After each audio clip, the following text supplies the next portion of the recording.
Greetings, fellow mortals. Just a reminder, saying it's just my opinion is for cowards. The internet is full of stupid, anonymous people. I am not afraid of their comments. One of my favorite aspects about social media is how stupid everyone is. There's a famous tweet where someone said that Twitter is about imagining someone in your head and getting mad at them. And it is so true that it's painful. And I love to see it because it gives me a lot to think about. Recently, the argument about fictional disabled people came into the public space. I think it started with a piece of art with a witch in a wheelchair casting a spell. There was a question about why there aren't more fantasy settings that have disabled people in them. And my first response was, I don't think that this person reads all that much. Bronn from A Song of Fire and Ice, Glokta from First Law, hell, Mad-Eye Moody from Harry Potter. There are also mainstream shonen mangas that have disabled people. Technically, Zoro is blind in one eye in One Piece. Characters in Naruto have lost limbs.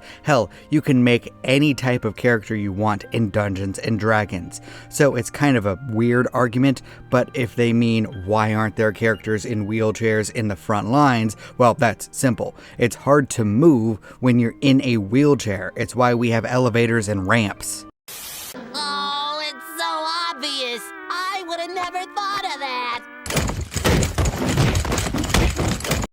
Of course, all of this just could have been bait to get a reaction. It is Twitter after all. You get monetized for that nonsense. And of course, people fell for it. They were screaming about how stupid the idea was, about how the character should just use magic to heal themselves. And then other people called those people ableists, and it dissolved into nonsense from there, with a bunch of people speaking in absolutes. And do you want to know what the funny thing is? The only thing absolute about people who speak in absolutes is how absolutely stupid they are. Things are rarely ever black and white, where there are no perspectives and information to take into account.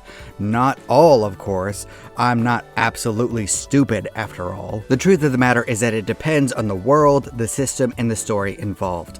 Looking at something like Delicious in Dungeon, a world where people can be brought back to life. So why would someone be in a wheelchair within a dungeon where there should be magic to help them walk or at least levitate? Meanwhile, a character like Toph, the GOAT of Avatar: The Last Airbender, doesn't have a way to physically see. There are limits to water bending healing, so it makes sense that it wasn't brought up so that she could see. That's why Toph uses bending, the world's magic system, to work around her blindness so well that most people forget that her eyes don't even work. That's what it will sound like when one of you spots it. There are other examples, such as Glokta. He lives in the First Law world, where magic isn't common, is dying, and has horrific consequences. Yeah, his tortured, destroyed body isn't getting mended anytime soon. But then there are other characters in other series, such as Zoro from One Piece. He doesn't need his eye because of observation haki. And characters from Naruto, Star Wars, and Cyberpunk get replacement limbs. You know, if they're major characters and can afford it. That could be another point to the story. Examining the difference between the classes and pointing out that medical bills could make anyone poor. At least in America. Yay us. What if in a world with magic, healing is very expensive, so someone with a disability that doesn't have cash for medics can't afford to heal themselves, and then maybe they're thrust into a situation where they're in danger, so they have to work around it using the skills that they developed throughout their lifetime, like Toph, Daredevil, Echo. Oftentimes, writers who have these types of characters in action stories need something to compensate for the disabilities, because it's extremely difficult to write those characters in a way that makes sense. If you want a great example, Robert Kirkman has stated multiple times that he regretted cutting off Rick's hand in the comics because it made the story several times more difficult to write. What have I done? Recently, I heard someone say that storytelling isn't a logic contest between the author and the audience, and you know I saw it on Twitter because it was completely false. That is very much what storytelling is. It's very immersion breaking when you stop a story just to question why something makes no sense. The question, but why, should always be asked. And the answer, why not, only works on philosophy exams, not in real life and not in storytelling. It's why Charles Xavier often stays back and let the X-Men handle situations. He has some of the strongest powers in the series, but he has a hard time moving around. As for me, I have written several disabled characters. I have an earth magic user who had to replace all of his limbs with stone after losing them in a fight. I have a character with a damaged leg that cannot be healed. I have a character who has no feeling in his legs whatsoever, so he has to float. But I also have a character who lost her eyes and had to pay to have them regrown. But it still influences her sense of self-worth. Self-plug here, shame is for the weak. Read my books.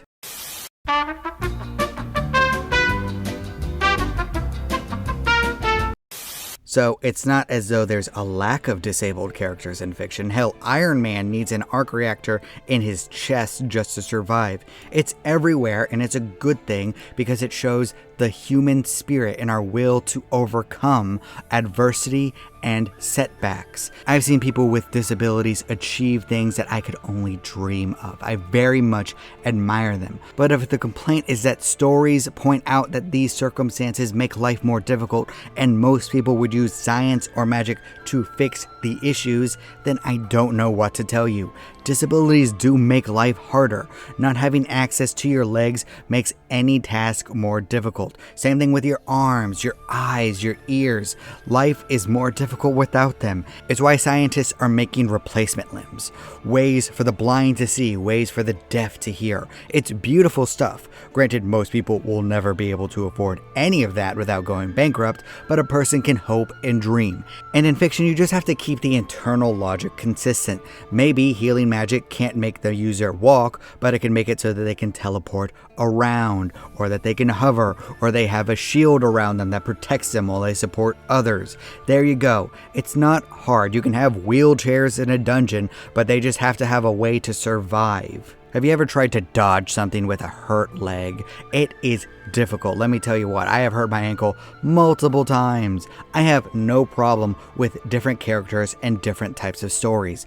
Just have it make sense for the world and actually give the character some personality. I'm so sick of generically good or an asshole that everyone seems to love for some reason despite having no redeeming qualities.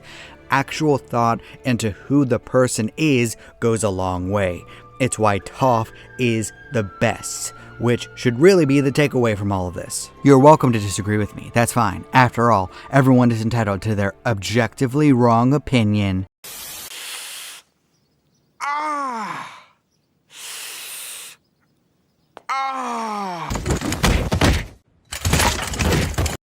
Hey, do you like stories about an interconnected world? Then consider giving my LPCO books a try. They are all connected in some way, but you can jump in at any point, unless it's a series. Then you have to start at the beginning. But I got 3 books out right now and 3 coming next year. You will not have to wait long for content. Either way, thank you. I appreciate you. Do not despair.